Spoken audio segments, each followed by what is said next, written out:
Hey Thomas, thank you so much for taking the time to record your video again.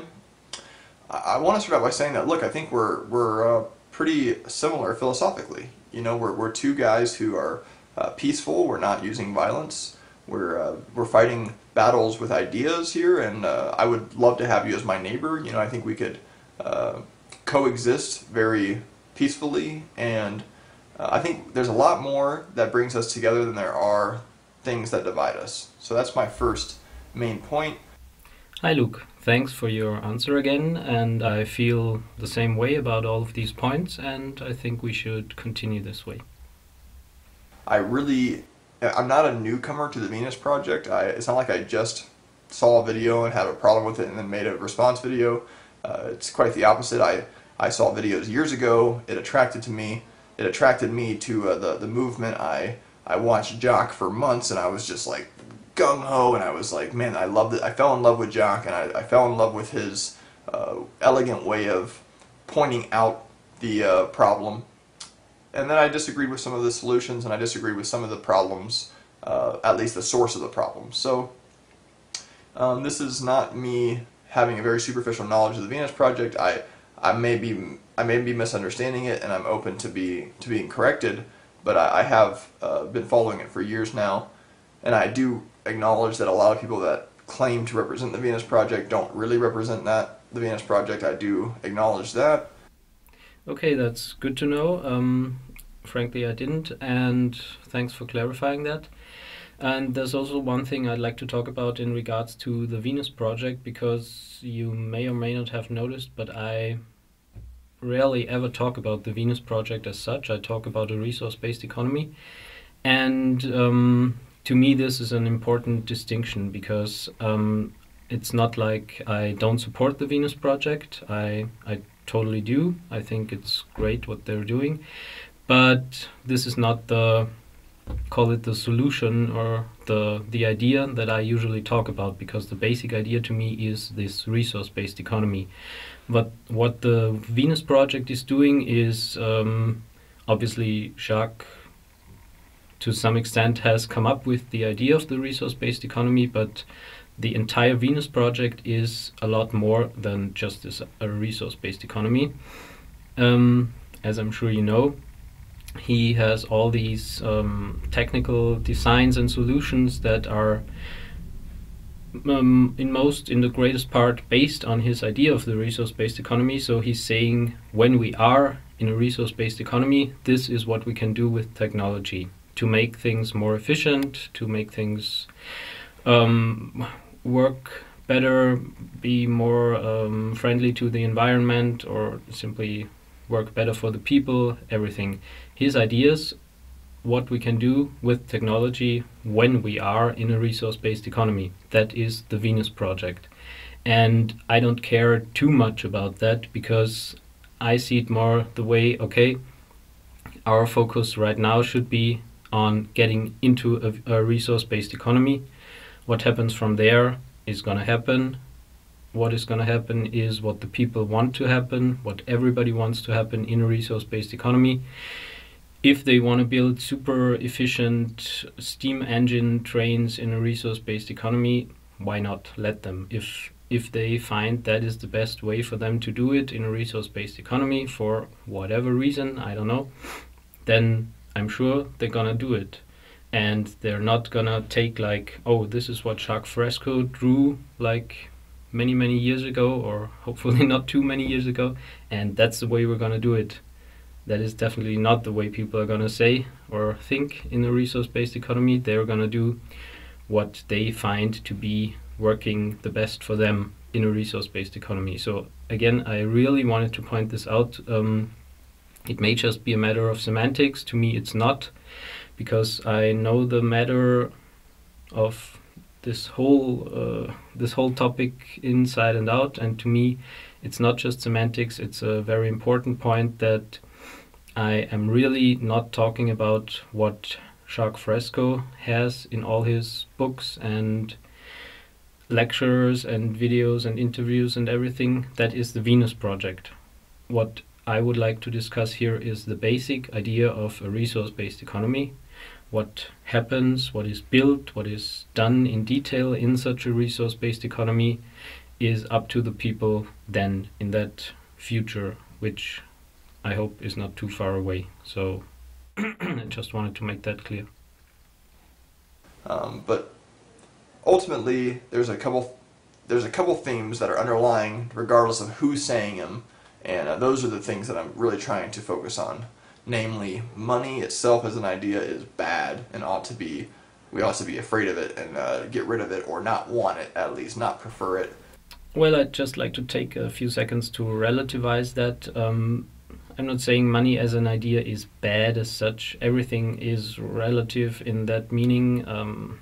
Money as an idea is probably better than other ideas, and it's probably worse than other ideas. So it's somewhere on the scale of good and bad ideas in regards to managing an economy, managing a society, and that's the way I see it. Like I said before, I think it's worked for a while. It's a pretty old idea by now, and people have had new ideas that probably would work a lot better. And, scarcity is mostly man-made. There's no real scarcity when it comes to things that matter, right? Like, these kind of ideas are kind of everywhere throughout the Venus Project, and those are the things that I really like to spend my time addressing, because I really want to be on board with you guys, believe it or not. Yeah, this too I'd like to say a few words about, because that's not what I'm saying. Of course, there is real scarcity everywhere around us, even and especially also with things that matter.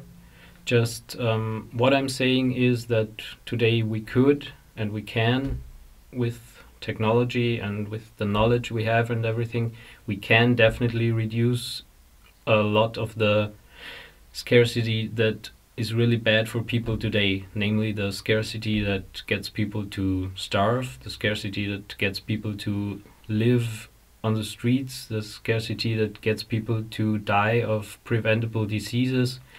All of that scarcity, there's absolutely no reason why we should not be able to turn that into an abundance, and I hope you will agree that that would definitely be possible today.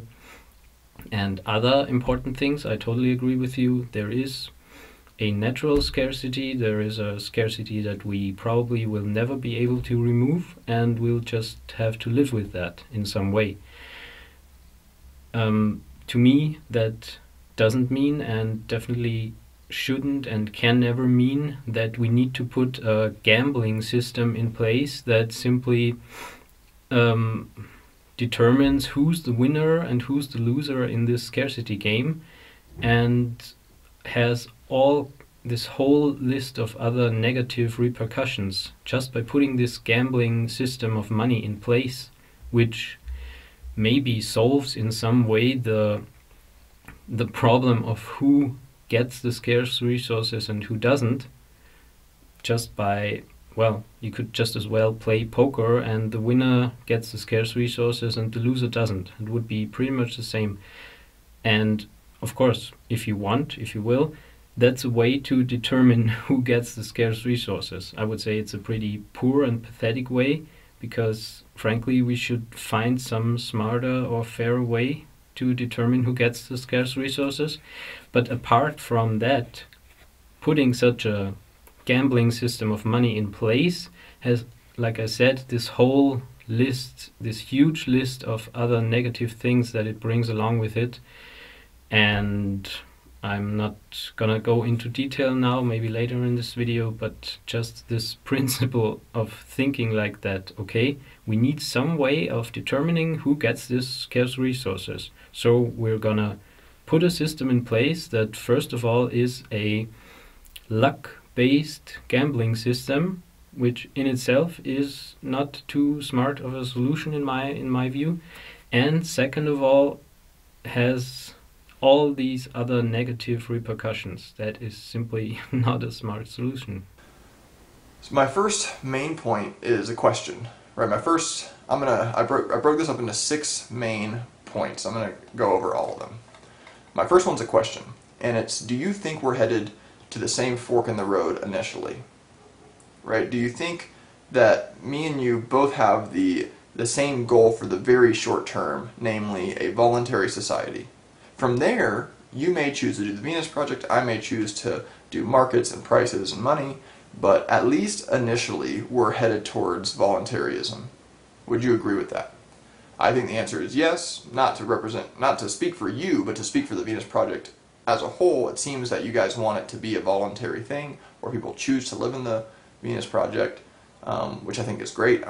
That's very noble. I love that part of the Venus Project. It's voluntary, not coercive, right? So I just want to make sure that you would agree that at first we're headed to the same fork in the road, and then maybe I will choose markets, prices, and profits to allocate resources, because for my personal beliefs that it would be a better way to eliminate scarcity. You would choose the Venus Project and its machinery and its algorithms and software and all that good stuff, right? Okay. So that's my first question. Okay, I guess my first answer should probably be yes, because otherwise you're going to say, oh, the Venus Project doesn't want a voluntary society or something. No, I know you wouldn't, but anyway, of course, I want voluntarism, whatever it's called. I want people to decide voluntarily what they can do, but I see it a little different than you do. I don't know, a little more complex or something. The way I see it, we're not gonna arrive at some point where there's this crossroads where people can voluntarily decide what they want to do. The way I see it, everybody on the planet is at hundreds or thousands of these crossroads every day. So there are billions or trillions of these crossroads of free voluntary choice every day all over the world. So I don't think there will one day be a point in time where we will be at this voluntary crossroads where people can decide how it's going to go on from there. But I think the decisions are made right now, have always been made, and will be made in the future every day by everybody.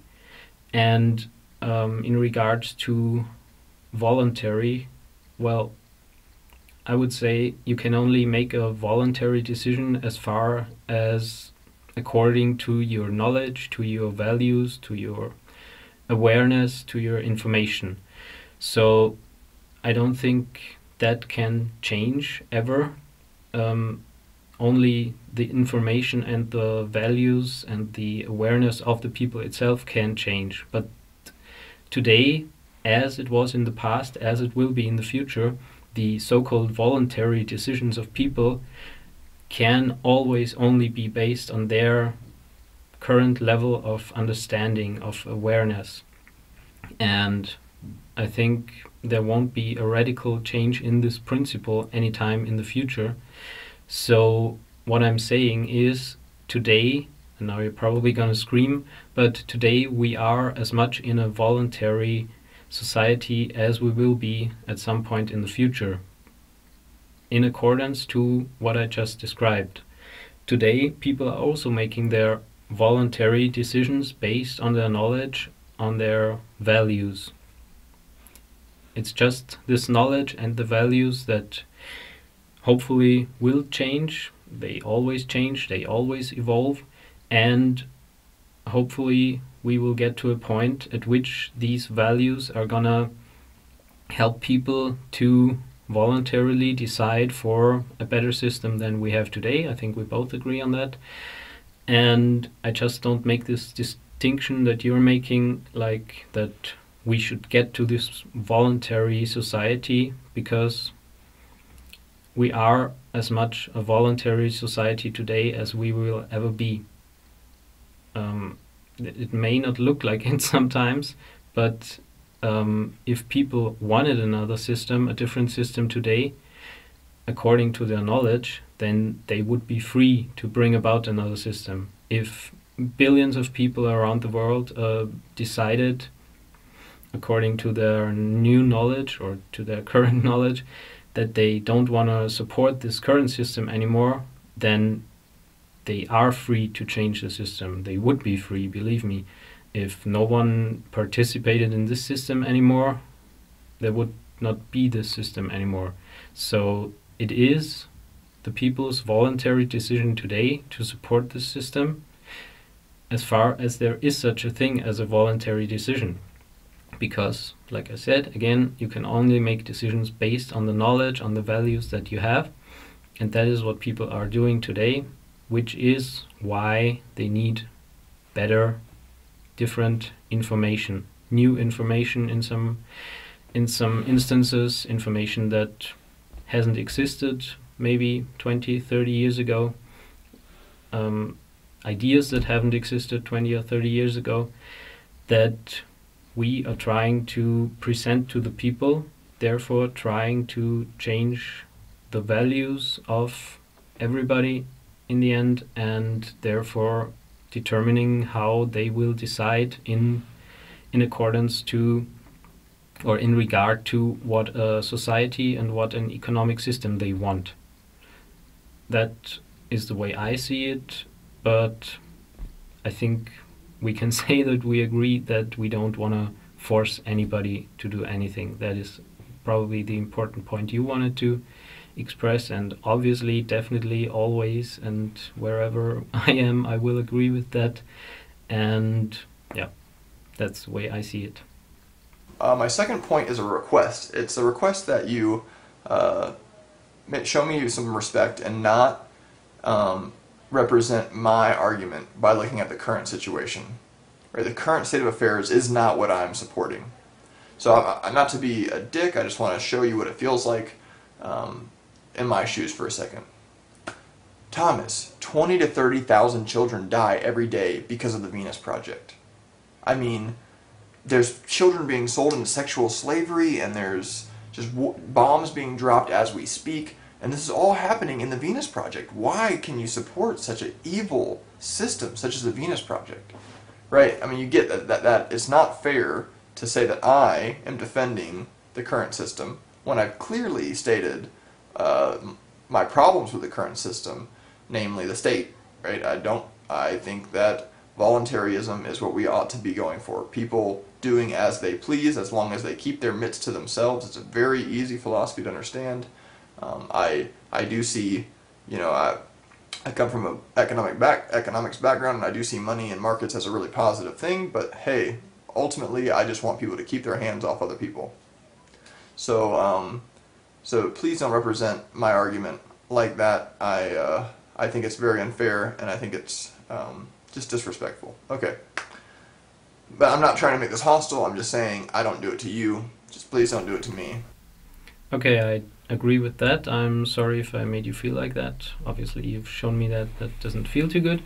The thing is, you, in some way, I think we could definitely say that you support and are for a monetary system in some way. And that is why I probably made it seem as if I'm comparing our current system to what you're supporting, because to me, in a way, it's all the same. It's all a monetary system, and it's not just that I'm thoughtlessly saying it's all the same to me, it's a monetary system. I just see these problems. In the previous video, I mentioned them under the section of violence, that I think will always be created by a monetary system, whether it's our current system today or any other kind of monetary system that you could come up.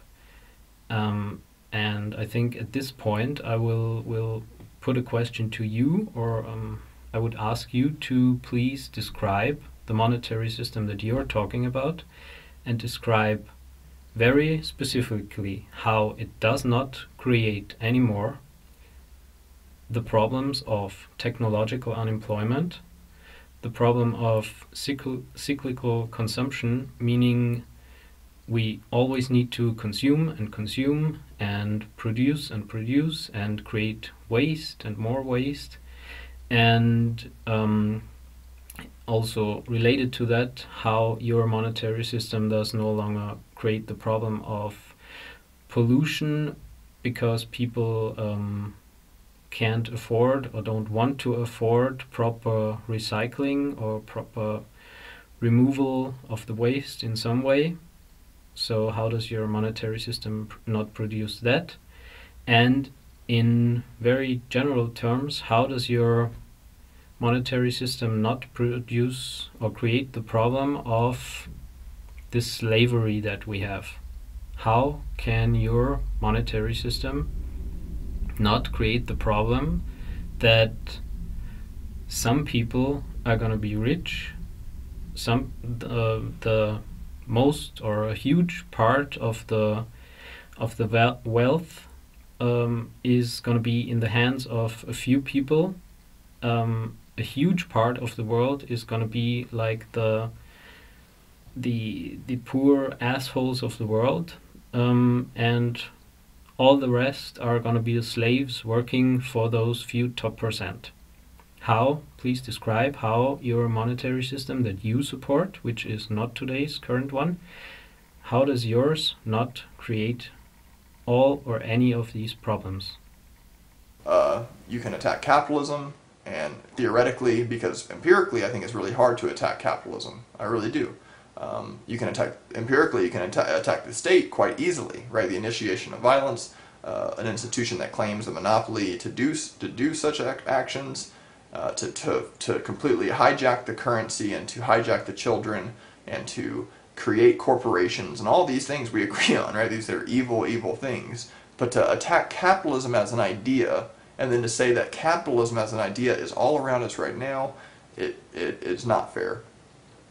And it doesn't mean, you made a comment that I like to pick the good things from capitalism and then to claim that there's no such thing as capitalism. It doesn't exist, right?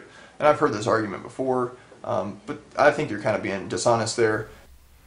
Okay, just as a quick note, once again, I would like to emphasize that I do not use the word capitalism. The only time I think I used it was, as I mentioned before, in this context where you used the word capitalism, where it was about how what you call socialist systems or socialist people take everything that capitalism, in your words, has created and then simply ignore that we just got here because of, again, in your words, capitalism and so on.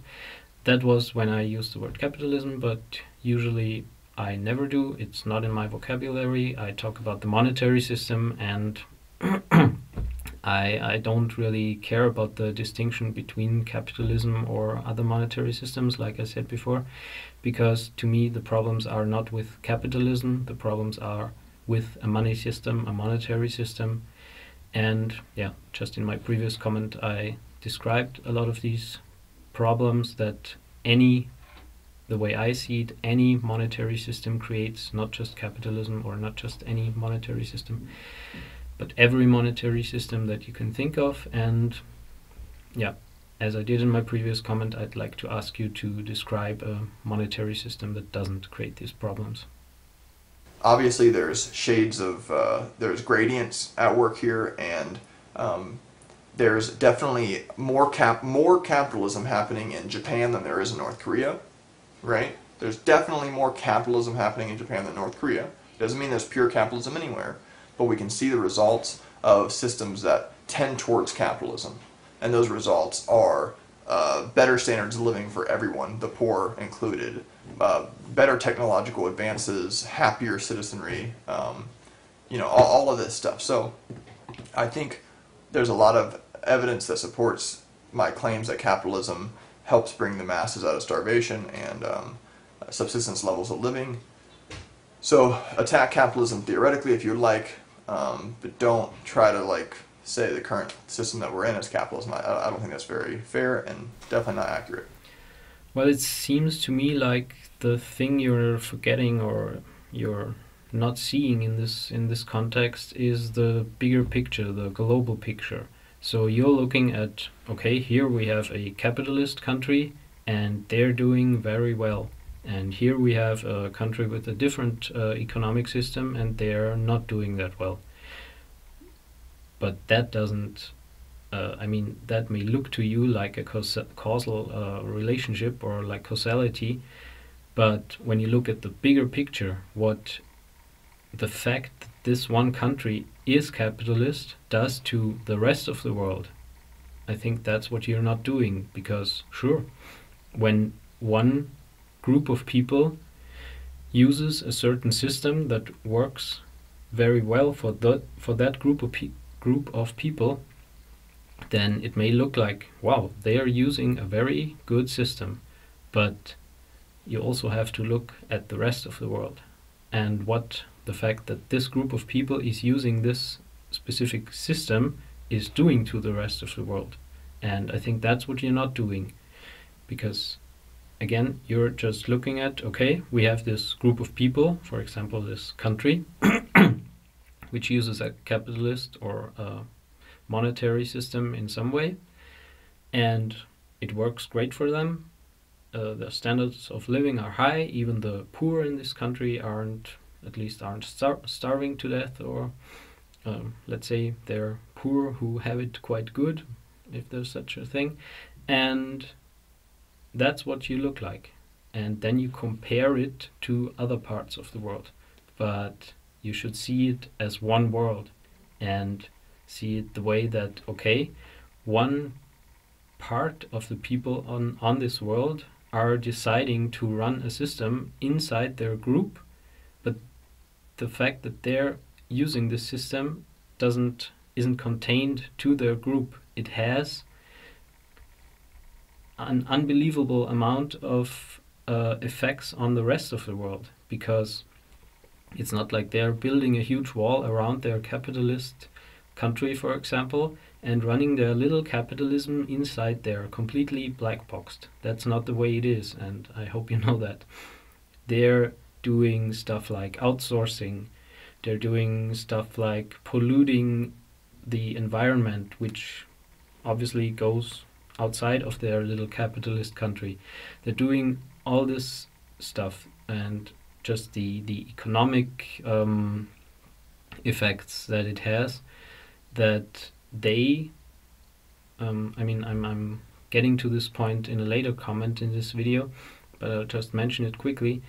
A monetary system that of the kind that we have today is at best it's a zero-sum game, and in reality it's even a minus-sum game, because there is interest.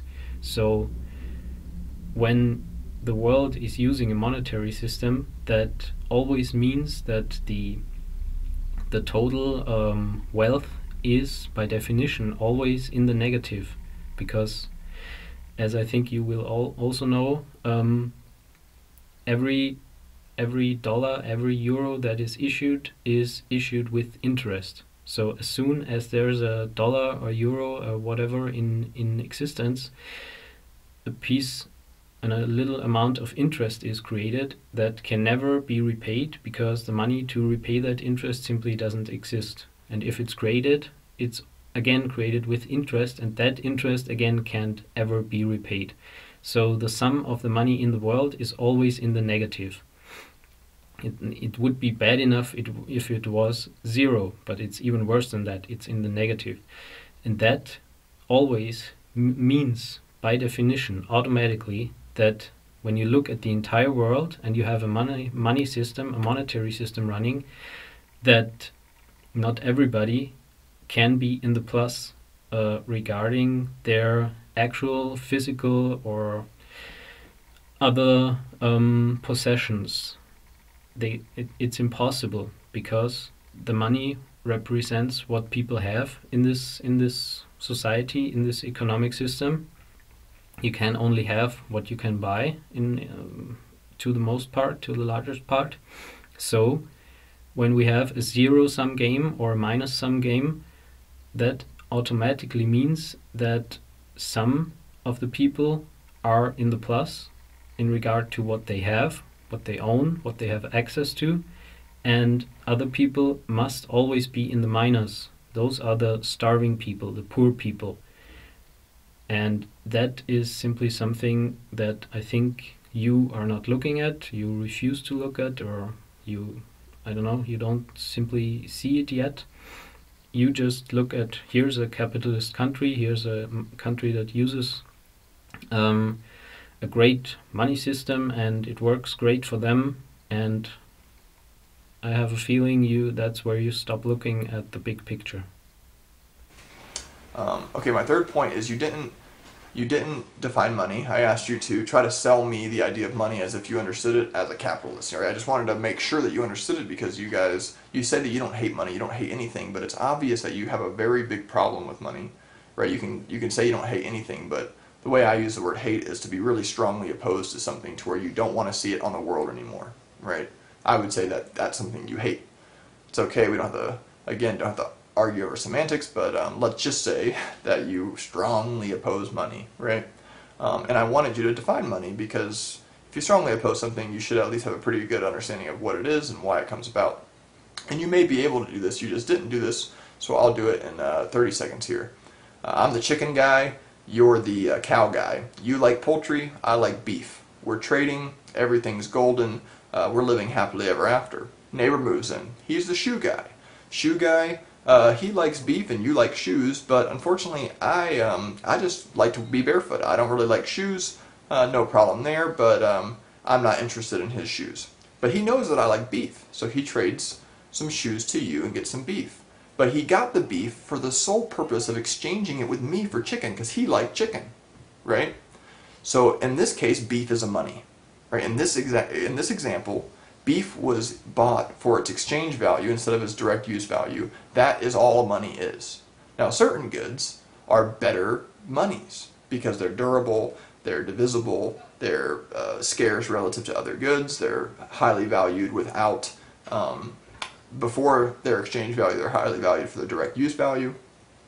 But that's all a money is. A money is no different than, fundamentally, a money is no different than a pencil or a chair or a computer. It's just another good. A good whose sole purpose is to facilitate trades and to facilitate exchange, right? So to say that money is bad is to say that computers are bad. Is to say that chairs are bad and pencils are bad and bananas are bad. Any good, right, fundamentally is the same thing. It's valued by consumers. Right? A good is only a good because it's valued by consumers. A hamburger right now is a good to me because I'm hungry, but if I just ate, a hamburger is no longer a good to me, right? So a good comes from the subjective preferences of the consumer. People choose money because it helps them facilitate trades. It helps them do transactions that they couldn't do in a strict barter sense. So that's where money comes from. I don't want to, it was way more than 30 seconds, sorry. But I just wanted you to demonstrate your knowledge of money so that we know at least what you're hating or what you're strongly opposing. Okay. Okay, I think I understand definitely what you mean. There are just a few, I think, two little problems I have with this way of looking at what money is. The first one is you're taking an example from, I don't know, 5,000 years ago, if people already had shoes back then, but I guess they did, yeah. So you're taking this really outdated example, which in many cases is fine. It definitely is fine in what you try to explain.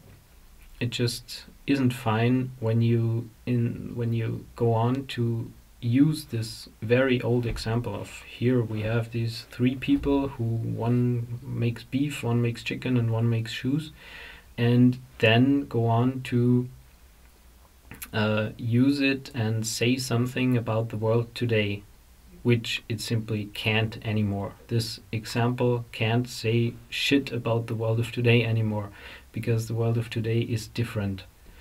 Today we have a global information network. Today we have automation, mechanization, and many other things that simply change the picture. So I know what you were trying to say with this simple and old example. I really do. But I think we can't use this example to say anything about the world today anymore.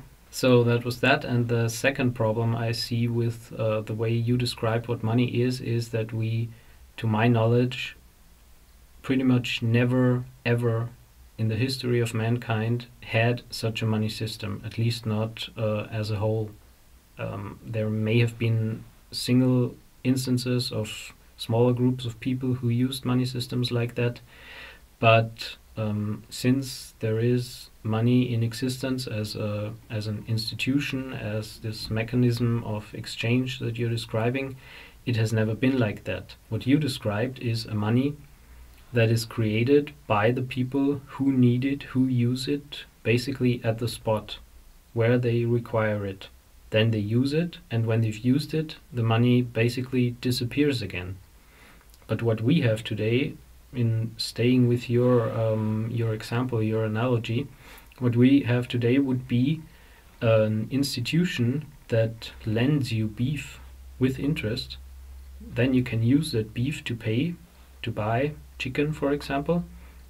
And at some point you're gonna have to return the beef to the bank with a little more beef on top of it.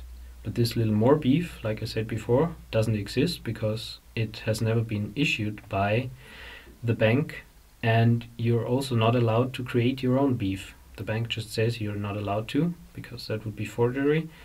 And that is what we have. That is what all big money systems in the history of mankind have always been.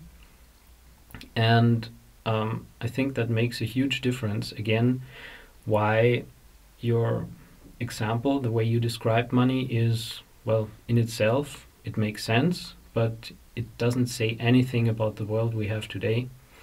And again, at this point, I would like to ask you, the monetary system that you think is good, is this also such a monetary system where the money is issued from a central institution, or is it a monetary system that is more in line with the example you used, where money is created on the spot where people need it? That would probably happen in a digital form. So, like you said, I have chicken, you have shoes.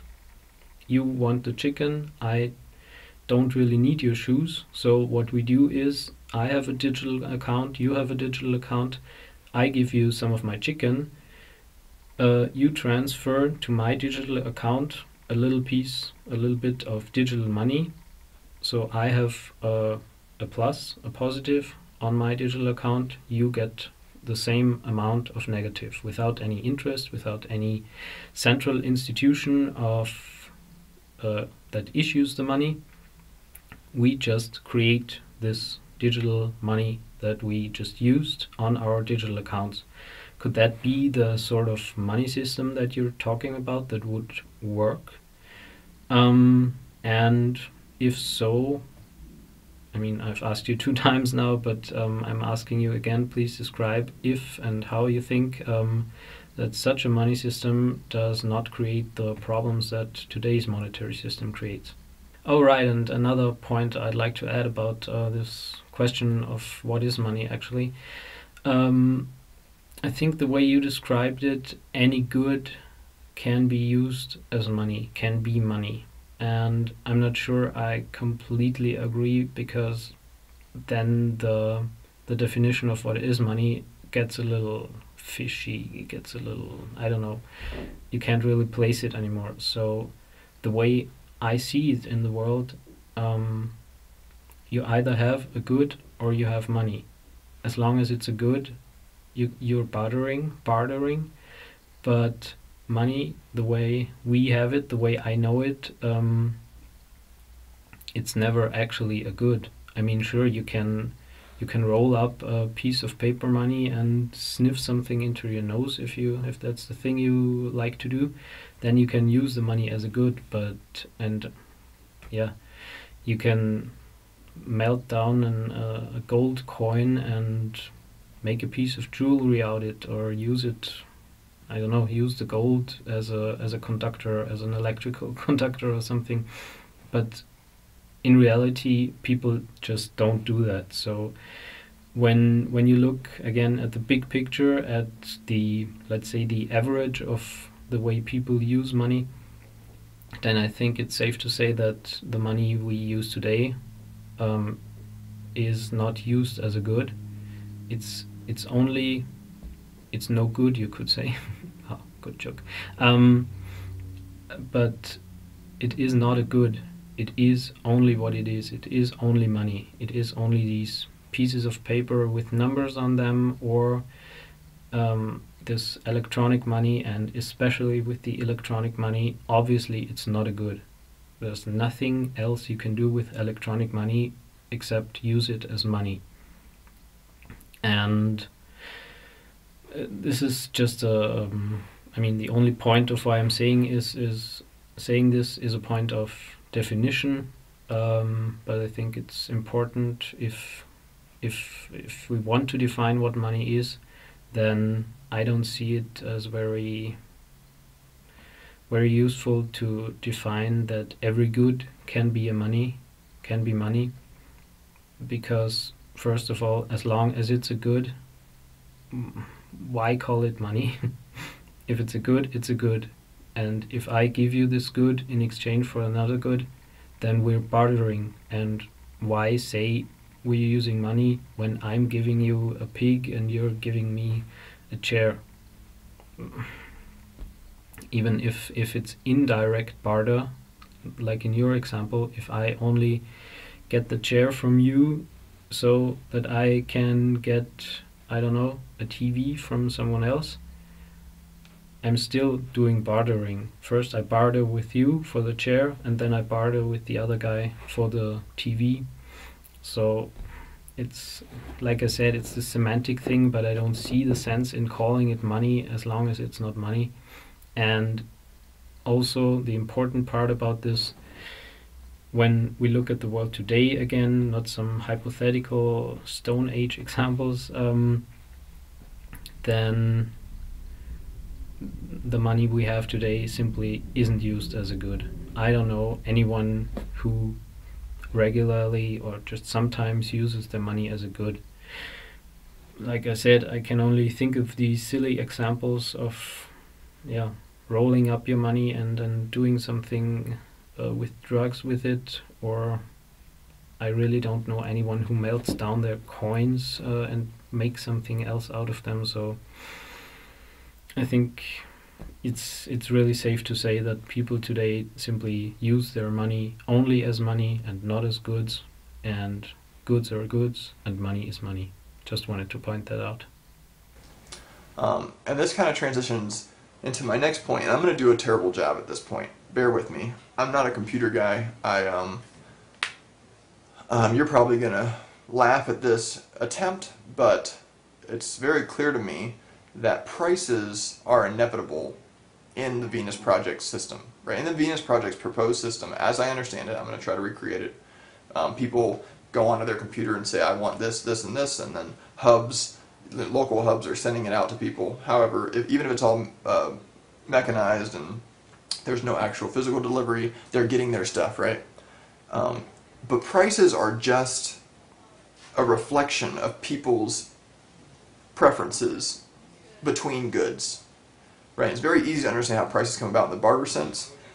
If you traded your beef for the shoes and you gave him a pound of beef for a shoe, then that's a price. One shoe cost a pound of beef, right? It's just a trade-off in terms of the other good, right? The cost of one good is a trade-off in terms of the other good. So prices and money, regardless of whether it's little ones and zeros inside the database of electric information out there in cyberspace, right? Regardless of whether it's that or Bitcoin or gold and silver, it still exists. I mean, people are still making trade-offs. So when I'm at my computer at home and I'm like, okay, tomorrow I want a golf club, that little decision that I made, right, is being weighed amongst all the other decisions that I could have used my preferences for that metal, and there's still a money price. Whether it's hidden from people, it's kept secret from people, that's a different issue. You might have a point there that the psychological price tag or the psychological effect that the price tag has might be bad or something like that. I mean, these might be valid arguments, I don't know. But to say that you just want to get rid of money and just there won't be money and there won't be prices, I think there will be prices, there will be money. It might be in a different medium. It might be ones and zeros inside of a database somewhere, but it's still there. Well, I'm not sure. I don't think so, because to me, again, it has to do with the values of the people, the way basically you see the world, you see your own life, you see society and every other human being, and it has to do with the way of thinking about your own work and what you get for it. Today, pretty much everybody in the world thinks like that. If I do something, then what do I get for it? Why would I do it? Because if I didn't get anything for it. That's the way people think today. That's the values of today. And that is not something that is fixed, because look at it in a family, for example. In a family, it's not like that. Within a family, you don't think like, why should I cook for them? What do I get from them? What do I get for it from them? Or why should I help my dad move this desk? Is he gonna pay me for it? How much is he gonna pay me for it? Where are the prices within a family? Obviously they don't exist. And that is just a way of looking at things, looking at the world, looking at the people around you. And this way of thinking, these values, can be expanded to the whole world, basically. There's just a theory of mine, but like I said, I see it working in families, I see it working in the small, so there's no logical reason to assume it wouldn't work in the bigger picture.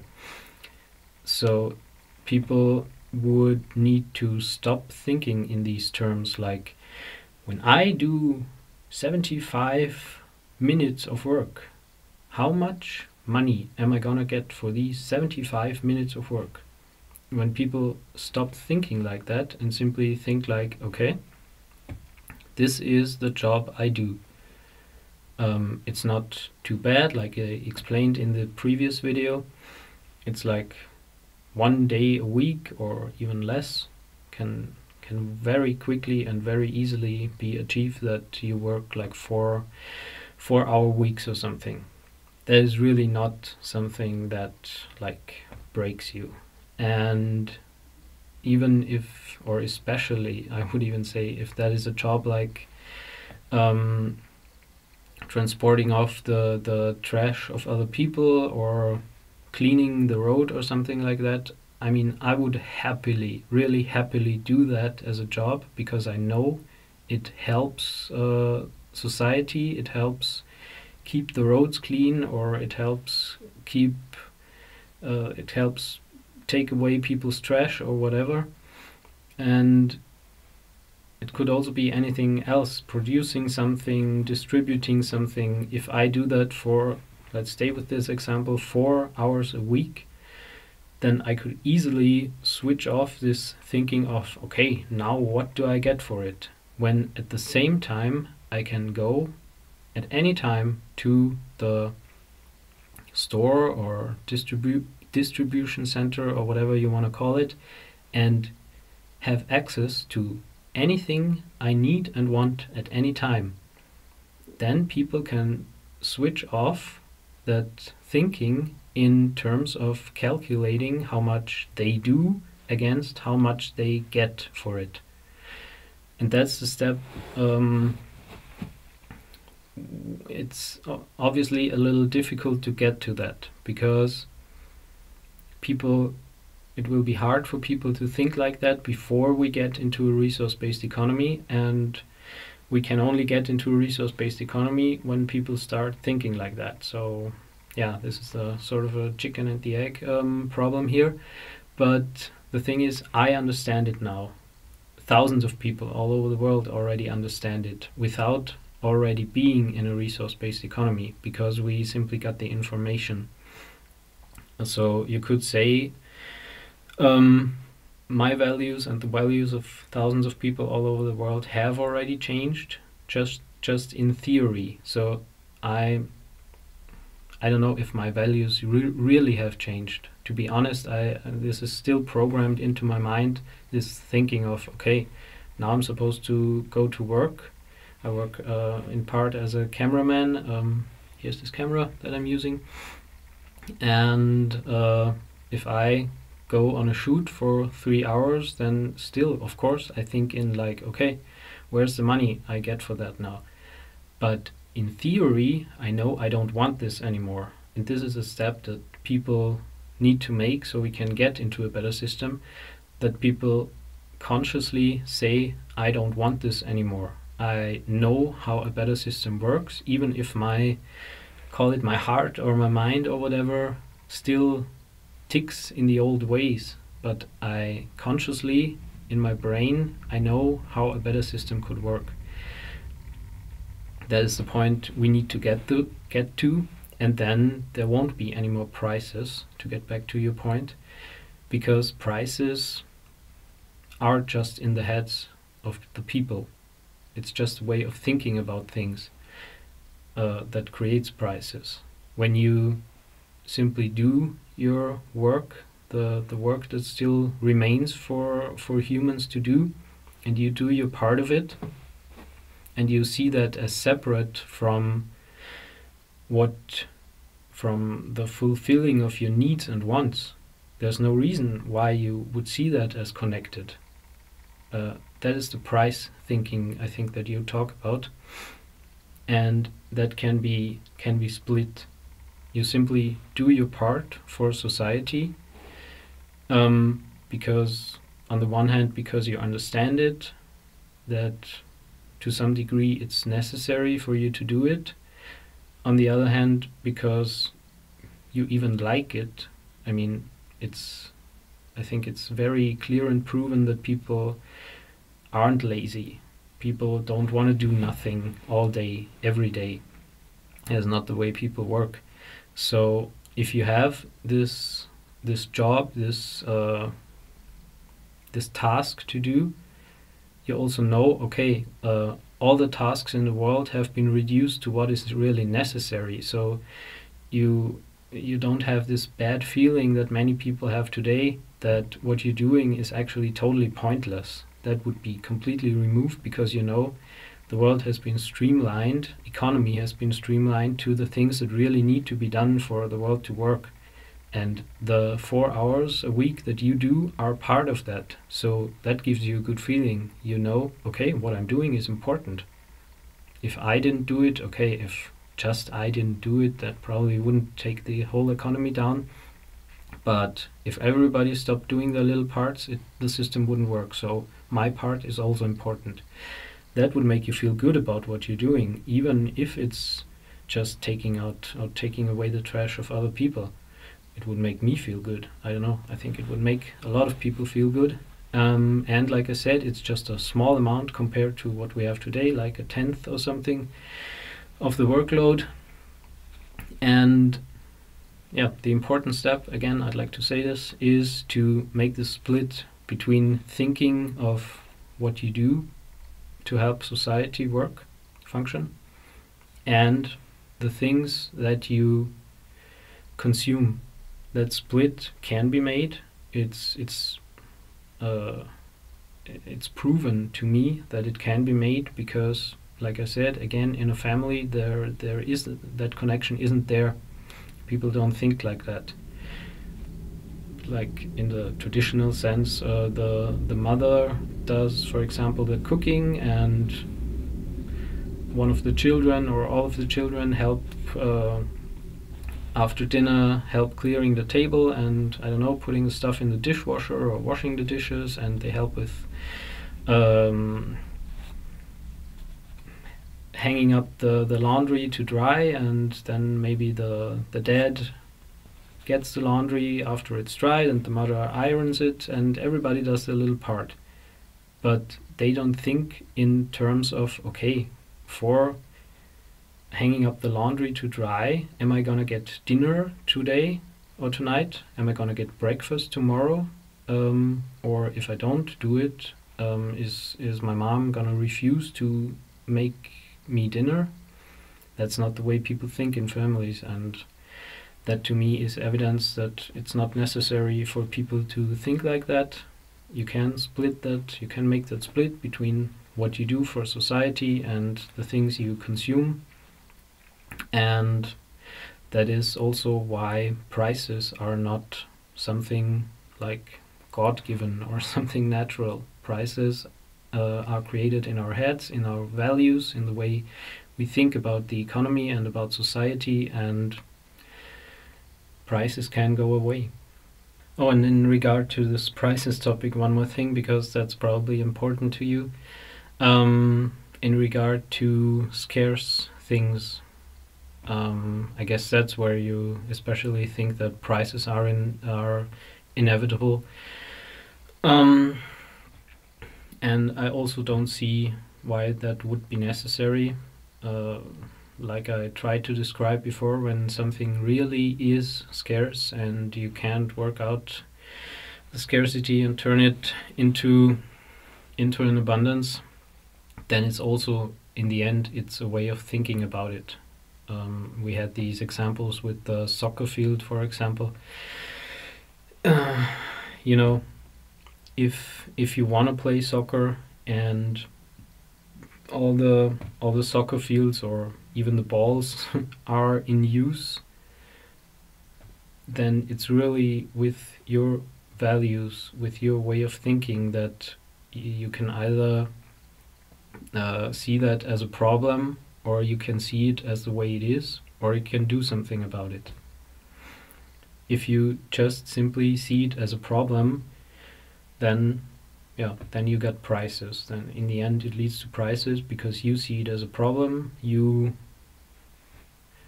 want to create a system that allows some people to buy their right to use this soccer field now. And there's also a different way of seeing it. First of all, there's a way of seeing it like it's not a problem, because it depends on your values whether you see it as a problem or not. And then you can simply choose to do something about it. Not to see it as a problem, but to see it as an opportunity to create a new soccer field and reduce the scarcity of soccer fields in the world. If that's not your way of thinking yet, if you haven't managed to change your values to a way of looking at a scarcity and either seeing, okay, nothing in the world can ever do anything about this scarcity, then, well, too bad. Then I have to live with the fact that if I got there second or third or fourth, and all of the things in question are already in use, then there's really nothing that can be done about it. I mean, I can get angry now, or I can start crying if that is what I like to do, but it really doesn't help. If nothing in the world can change it, then that's the way it is.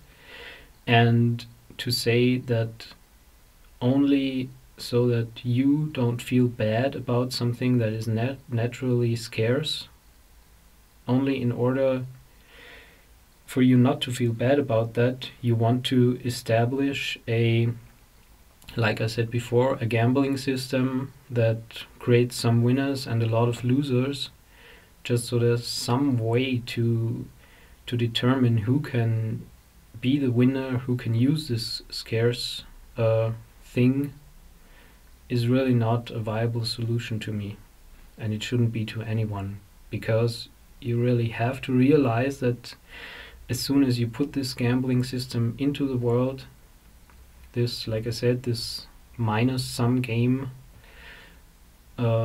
it creates so much suffering and so many problems for so many people.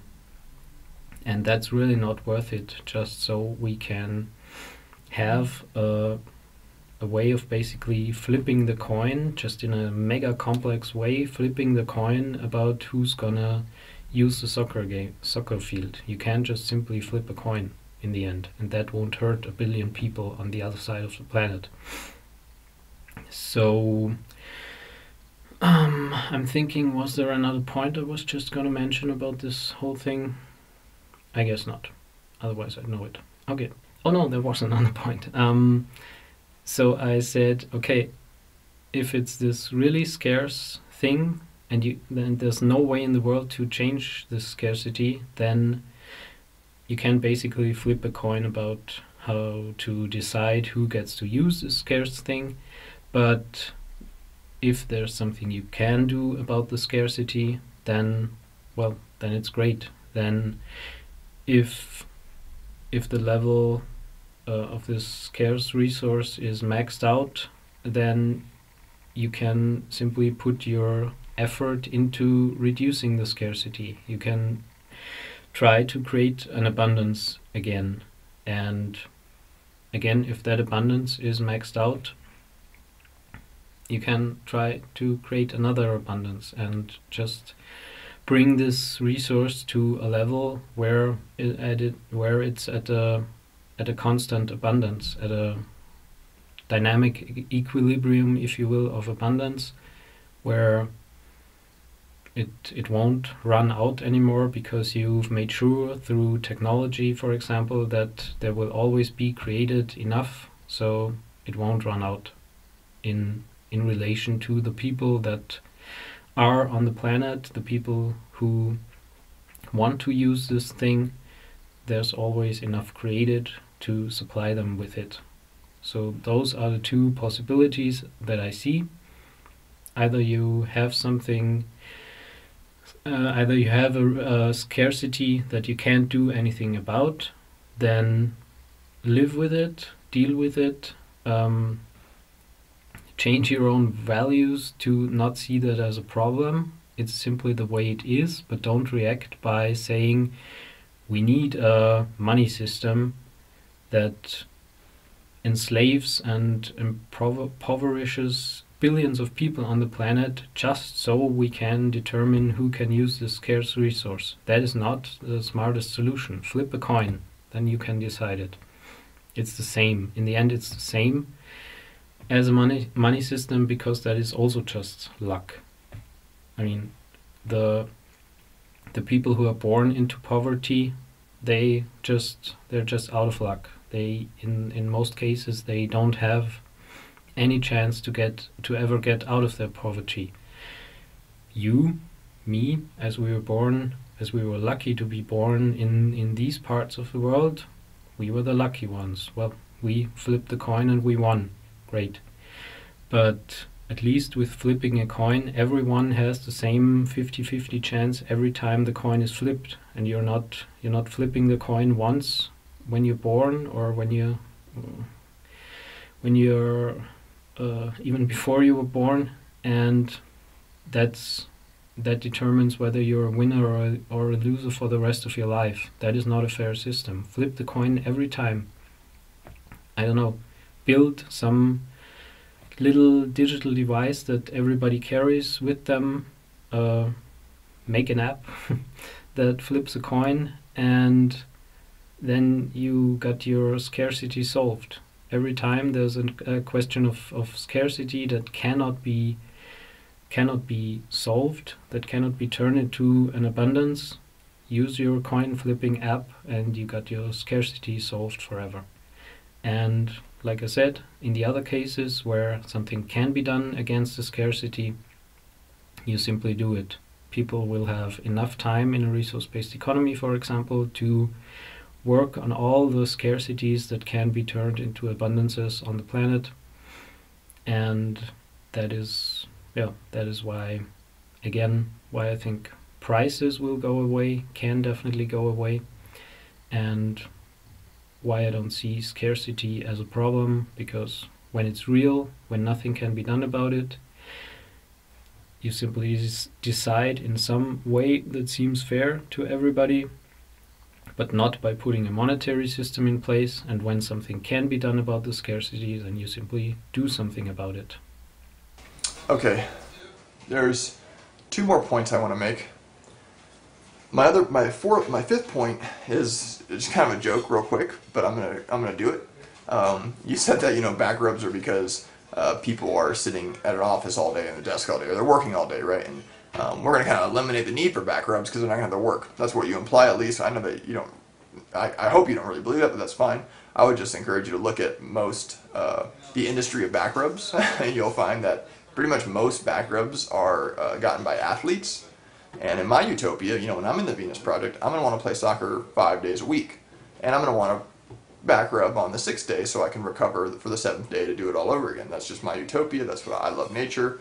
I'm not really connected to material goods, but I do love soccer and keeping my body healthy, and back rubs facilitate that a lot. So the idea that people won't want back rubs because they want the work, you're just dodging the question. Obviously, goods like back rubs and spa treatment and all that still will be demanded, right? I will want some of those, and I don't think there's anything wrong with that.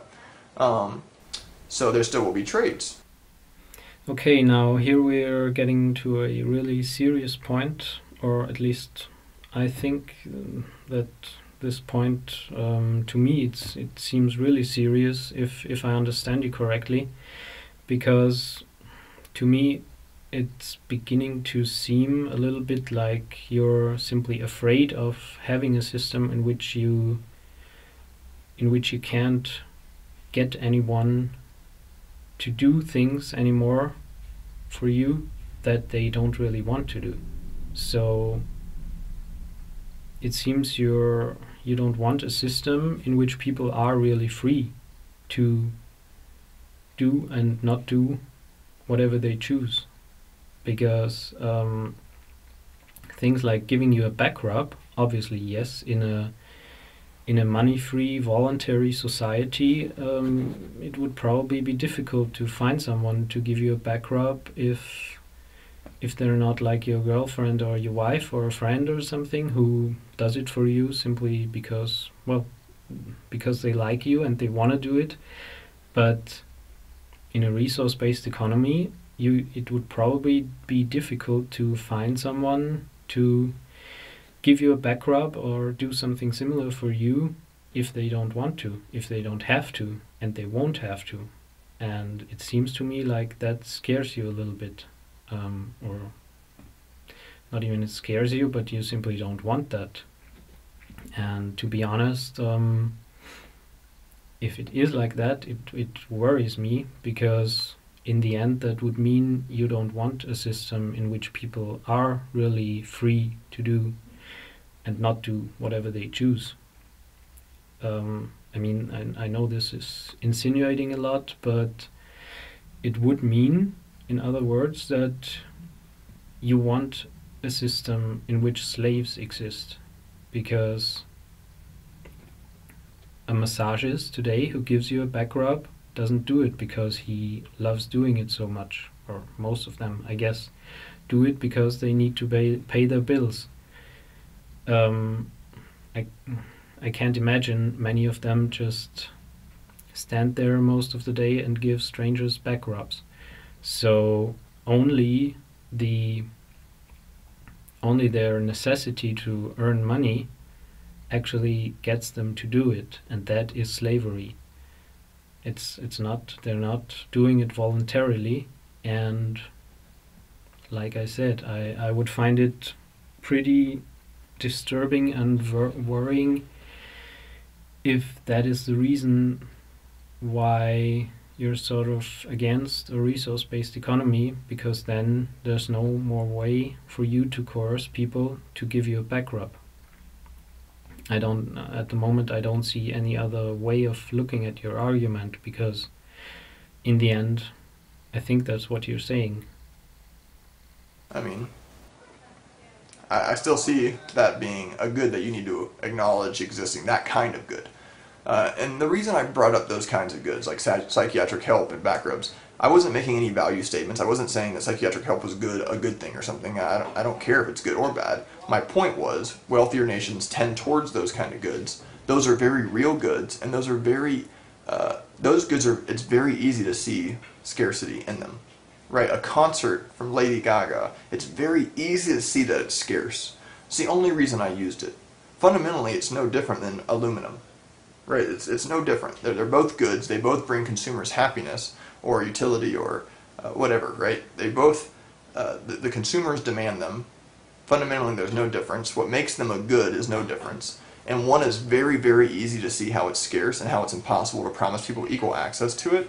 So I use that as an extreme example to show you, to hopefully demonstrate the idea of scarcity to you well enough to where you can apply that to other goods such as aluminum or wood or lumber or anything like that. Okay. Actually, what I think what you've demonstrated to me when I think about it is, first of all, these three things that you mentioned, I think all three of them fall into different categories. Like I said, this back rub category of things is actually slavery. It's making people do stuff that they don't want to do, that you don't really need. You just want it, you demand it, and in a monetary system you can make people do it. In a resource-based economy you probably couldn't make anyone do it, or you definitely couldn't make anyone do it who didn't want to do it. Second category, psychiatric help. That to me is a need that should be provided by the system, that you definitely shouldn't need to pay for. If you need psychiatric help, the system in some ways should provide it for you as good as it can. If there's a scarcity that cannot be overcome, then that's the way it is. But again, saying there's a scarcity in psychiatrists or psychoanalysts or whatever they are, and we need to regulate that by putting a monetary system, a gambling system into place that determines who wins the right to get psychiatric help and who doesn't, isn't a solution. Absolutely not. If there's a scarcity, then the sickest people need to be treated first, or we have to think of some system that makes sense to deal with this scarcity. If more psychotherapists can be educated to become psychotherapists, then let's do that. Let's solve the scarcity. Or if it can't be solved, then let's deal with it in another intelligent manner. But let's not put a gambling system into place that determines who's the winner that gets help. And the third thing, a concert by Lady Gaga. Completely different category again, completely irrelevant category. In any way of looking at it that is really relevant to the needs of people. It's art, it's entertainment. Of course, one person that does it is scarce.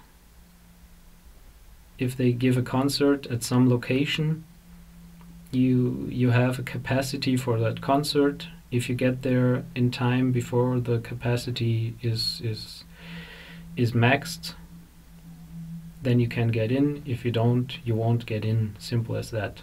It's again not a solution to put a money system into place just to solve this completely irrelevant shit. So that's all my point was, is just to demonstrate scarcity in a very easy to understand way. Because you cannot all take a cruise to the Bahamas today, right? Like, that is a good in itself. A good is the whole package, not just the physical properties, but the circumstances and the weather and everything, right? A good is everything involved in the experience for the consumer. To promise people equal access to goods is not understanding what a good is. Okay. Yeah, and I've said it so many times in my previous video, and okay, since you said it again, I'll need to say it again because I don't want to leave it standing there. We're not promising people unlimited access to scarce goods. It makes no sense to do that. We're not doing it. We never did it. We're not going to do it in the future. We are not promising people unlimited access to scarce goods. Okay? Again. My sixth and final point is just to come back to our favorite analogy of the training wheels. All right, here, like, maybe I didn't do a good enough job explaining this. I'm sorry if I didn't. But training wheels represent some mechanism to help facilitate change, technological advancement in this case that we're talking about. My point is we're always going to need some mechanism to help facilitate change. So after they got, to use your analogy, right, to stick with it, after they got done with their training wheels, maybe he's going to watch tapes of other BMX bikers to see how they did flips and stuff. Maybe after that they're going to get some trampoline lessons and work on flips and work with gymnasts, and I don't know. The point is there's always going to be some mechanism to help facilitate change, and that is what I meant, right? You acknowledge that markets and capitalism was that mechanism, so we have an empirical, undoubtedly we have an example of something that can do that. And I say it at least a gamble to suggest we should take that thing away that we know that works. This doesn't mean your argument's invalid. It doesn't mean the Venus Project won't work. It just means that at least it's a gamble because we haven't tried your way. And my way, we have empirical evidence that it works. And again, to transition back into, well, now everything sucks and now is your way, is not an argument, and I appreciate you showing me the same respect that I show you. This is not capitalism. We are not in a at all voluntary society. So, okay. Okay, very important. First of all, please go back to my video and check it out. I definitely said in part the monetary system was one of the mechanisms, one of the motors behind driving technological development, because there's this very important other part, other driving factor, which is simply people's ingenuity, people's want to improve things, and that remains even when you take away the monetary motivation. That remains, and I would even say it would expand and even explode, because people, like I said before, people would be free from their mundane jobs, free from their worries about losing their job, about losing their home, everything. Everybody would potentially be an inventor, and everyone could and would, well, not everyone would, but everyone could, and many would, want to improve the things. People want to learn new stuff, people want to learn how to do things, and when someone sees a problem or something that is not working ideally in the world, they want to improve it. Just in this today's society, people are too numbed or just don't have the time and simply can't afford to actually dedicate the time and effort to actually doing it. But in a resource-based economy, basically, if you have, I don't know, 6 days a week, you can do whatever you want, and you see this thing in, I don't know, in traffic or in your home or in some production facility where you have this idea, wow, I have an idea how this could be done better or more efficient. You would do it. You have this idea, you see an opportunity to improve something, you have all the means at your hands to actually sit down and learn about the system that you want to improve, and then actually implement the solution, present it to the system, present it to other people, present it to the people who run the facility or who produce the machine or whatever you had an idea about, and it's going to be put into place. If it's a real improvement, it's going to be tested, and they're going to do it. And that is the way the learning will continue without money, and it will not continue. It will continue much freer and faster than today. So again, I said yes, in part the monetary system was a motivator for us to get where we are today. In the last, especially last 100 years or 50 or even 20 years, of course, technology skyrocketed because, in large part, because it was driven by the will to create new products that people could sell or people would buy. But that is not necessary. We can really drop these training wheels and continue with just the will of the people to improve our world. I think that's it. I'll recap. First question: Are we in the same? Are we headed to the same fork in the road? My request was just don't represent the current situation as my argument. I define money. If you would spit back out my definition, or just at least give me something that shows that you know what money is. You also made a comment about prices don't transmit any information, or money doesn't transmit any information. Prices transmit so much information that it was hard for me to really take that comment seriously. That's a different discussion. What do you think about my point that prices will come about regardless whether they're ones and zeros inside of a database somewhere in cyberspace, or whether they're price tags? They're going to come about just because people weigh the literal opportunity cost of goods compared to each other, right? Yeah. The other points were kind of jokes, but just to keep it going. But Thomas, thank you so much. I really hope you realize that we're in this together.